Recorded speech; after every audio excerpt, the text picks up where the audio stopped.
Hello everyone, welcome to the Astronomy Club podcast. My name is Viraj. And I'm Advi, and today we're discussing the topic of dark matter. Yeah. Basically a couple questions written down on the screen for you to answer, so let's jump into it. Alright. So basically dark matter is fundamentally matter that we can't see. It doesn't reflect or absorb light, but we know it exists because of gravity. And today we'll be exploring the compelling evidence supporting this and basically discussing the leading theoretical candidates. Alright, just to get it out of the way, can you please answer or give like a brief summary on what dark matter is? It's basically that. It's matter that we can't see in the universe. It doesn't react to light or electromagnetic forces. And it is the reason, it's like a force that holds together a lot of substances like galaxies and everything. And yeah, pretty much. Alright. So, what is the most fundamental or most critical part of the evidence that forces scientists to believe this invisible thing exists? Because we can't really see it. So, what technology or what advancements in human understandings have we made to actually know what dark matter is? That's a really good starting point. And that evidence is really rooted in the laws of gravity. And the first major clue came from observing things moving too fast. So this would be the story of galaxy rotation curves. In the 1970s, astronomer Vera Rubin observed how stars orbited the center of spiral galaxies.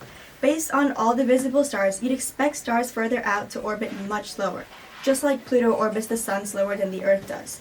But that's not what she found. The stars on the outer edges were orbiting just as fast, or sometimes faster. And they were spinning so fast that the gravity from the visible matter alone should have been enough to keep them bound.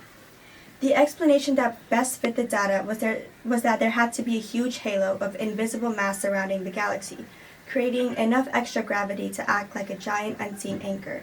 That's what's called dark matter. Got it, thank you. So, if dark matter wasn't really there, the galaxies would just simply have torn themselves apart millions of years ago, right? It's the only thing keeping them physically intact, right? Yeah, exactly. And if the galaxy rotation curves were the first clue, the cleanest piece of evidence came from a process called gravitational lensing. Einstein's theory of relativity tells us that mass bends spacetime, and light follows that curve. When light from a distant galaxy passes near a massive object, the light gets bent and distorted. When astronomers look at massive objects like galaxy clusters, they see a huge amount of light distortion, far more than the visible stars and gas in the cluster could possibly cause. The Bullet cluster is a really good example because it's a collision of two galaxies.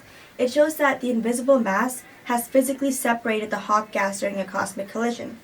This strongly suggested that dark matter is a distinct component, not just the dim gas. Got it. So, dark matter is real and acts like the universal skeleton, right? Mm-hmm. So, but if we can't see it, touch it, or interact with it, how do we begin to guess what it's made of? So this is where particle physics comes in. The leading theory suggests that dark matter is made up of WIMPs, weakly interacting massive particles.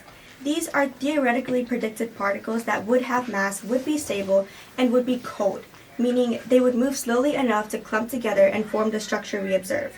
Specifically, they would interact primarily through gravity and possibly the weak nuclear force, which is why they're so hard to spot. They would just pass through regular matter like a ghost. Alright, got it, thank you. So, I really have one really deep question, and that is, WIMPs feels like the perfect fit on paper, but after decades of searching, we haven't found them, right?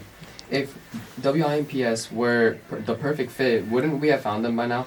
What other ideas are there on the table if this is primarily the candidate that doesn't pan out?